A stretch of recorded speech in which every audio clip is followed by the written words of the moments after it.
Disney Junior Storybook Collection.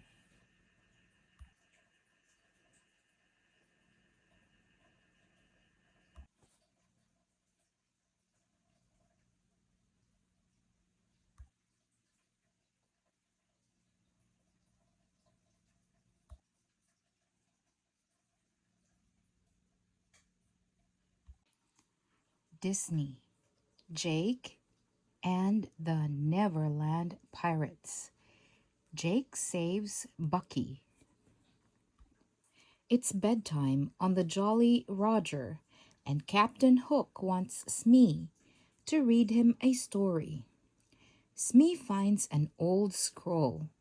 "Here's one I've never seen before," he says.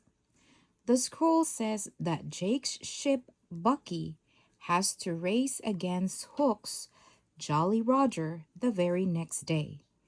And if Hook wins, he gets to keep Bucky as his prize. When no one is looking, Hook tears off a piece of the scroll and stuffs it into his pocket. Now, Captain Hook is sure he will win the race. The next morning, Jake and his crew are playing Pirate Bop beach ball with Bucky. Bucky plays by using his sail boom like a bat. "Yo ho! Watch the beach ball go!" exclaims Jake. Oops! Bucky hits it a little too hard, and the ball goes flying over the railing. Cubby goes to get it, but Hook snags it first. Hook climbs aboard Bucky and hands the scroll to Jake. "It says here Bucky has to race the Jolly Roger today, and if he loses, Hook gets to take Bucky," reads Jake. That doesn't sound fair to Jake and his crew. "According to the Neverland Pirate Code of Rules, you have no choice," snickers Hook. Jake and the crew get ready, but Cubby is worried. Jake, what if we lose the race? We can't give up Bucky," he cries. "Cubby, we're not going to lose," replies Jake. "We're gonna win, yo-ho! Now let's go to the starting line." The race starts at Shipwreck Beach. First, the crews will race to Mermaid Lagoon. There, they'll have to solve a riddle to move to the next stop. Another riddle at the second stop will lead them to the end of the race. With Bucky at stake, there is no way Hook will play fair. As soon as the race starts, he unleashes one of his fancy new gizmos, the colossal coconut cannon. Boom! Coconuts rain down on Bucky. Cubby and Izzy duck. "Aw, coconuts!" Cubby shouts. Bucky slows down and waits for the next barrage. Boom! Then he uses his hatches and booms to knock all the coconuts back to the Jolly Roger. "Yo ho!" exclaims Jake. "Bucky's playing Pirate Bop beach ball." Hook and his men run for cover, and with no one at the wheel, the Jolly Roger comes to a complete standstill.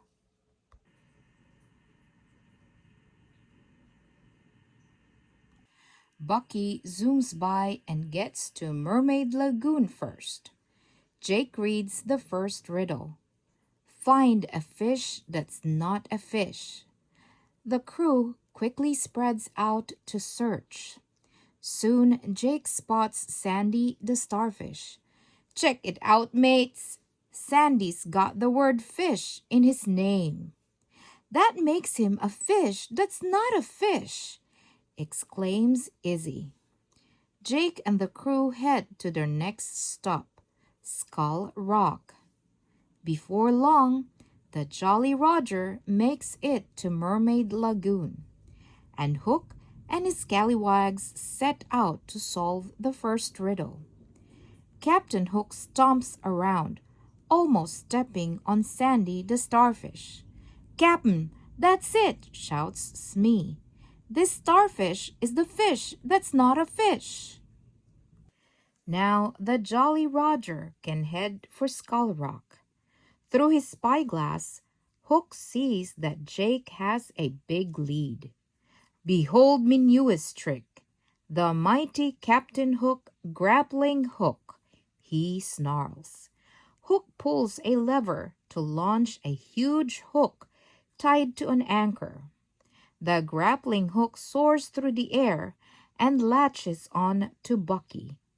When the anchor drops into the water, Jake's ship is dead in the water. But Hook isn't done. Engage the pirate propeller, he commands. A large propeller appears, and the Jolly Roger surges ahead. Hook waves as he speeds past Bucky. See ya later! Finally, Jake is able to pry the hook off Bucky. Bucky and the Neverland pirates hurry toward the next stop, but Hook is far, far ahead and has already reached Skull Rock. Hook has just one riddle left to solve.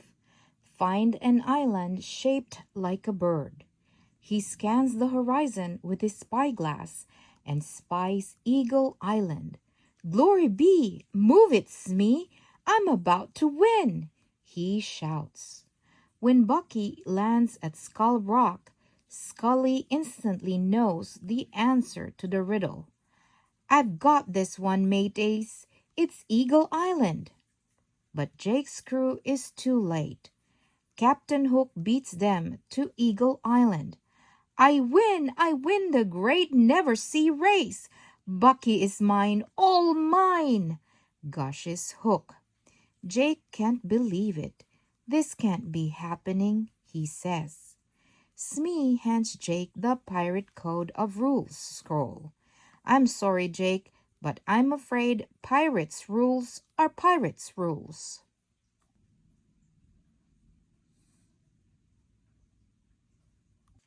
Hook's crew ties Bucky to the Jolly Roger.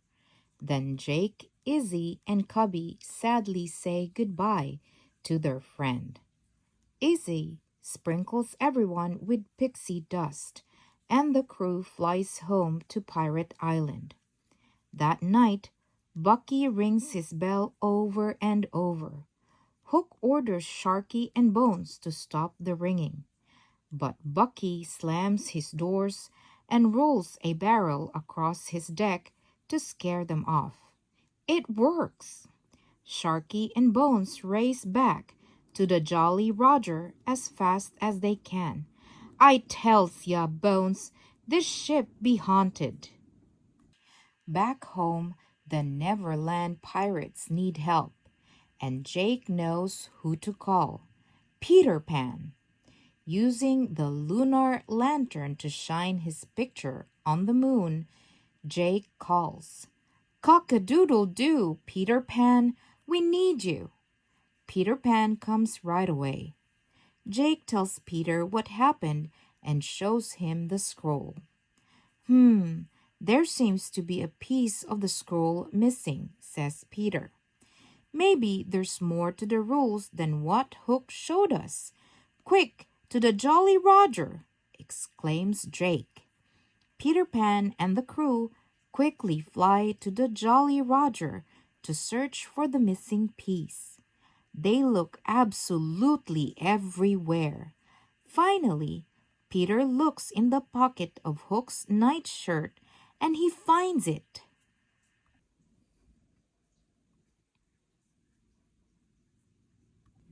The friends read the missing piece and discover they have one last chance to get Bucky back. They have to go to the island of Belle and bring back the great golden bell before sunrise. But there is also a warning. Pirates beware! A mighty dragon lives on the island of Belle, and he doesn't like visitors. Peter and the Neverland pirates head off and soon land on the windy, fiery island of Belle. With his spyglass, Jake spots something golden hanging from a giant tree in the next valley. It's the great golden bell. But to get to the bell, the friends have to face a blustery wind and hike across a field of hot lava. All of a sudden, the dragon appears, roaring and breathing fire. Peter Pan has a plan. Jake, you and I will distract old Furnace Face.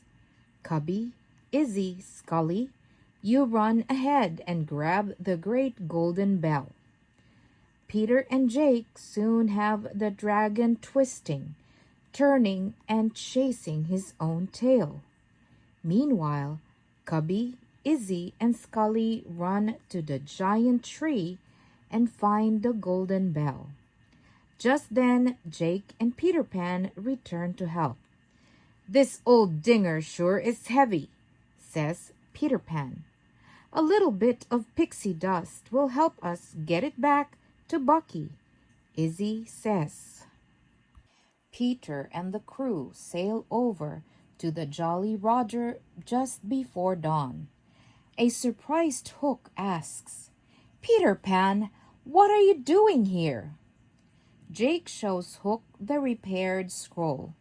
It says we can rescue Bucky by bringing the great golden bell back before sunrise. "And we did it," he says. "Barnacles," grumbles Captain Hook. Everyone rushes to tell Bucky the good news. "We did it! We saved you from Hook!" cheers Jake. Izzy smiles. "We'll never let you down, Bucky. Never, ever." Then they all wave goodbye to Peter Pan and thank him for his help. "That's what best mates do," Peter Pan replies. "Cock-a-doodle-doo!"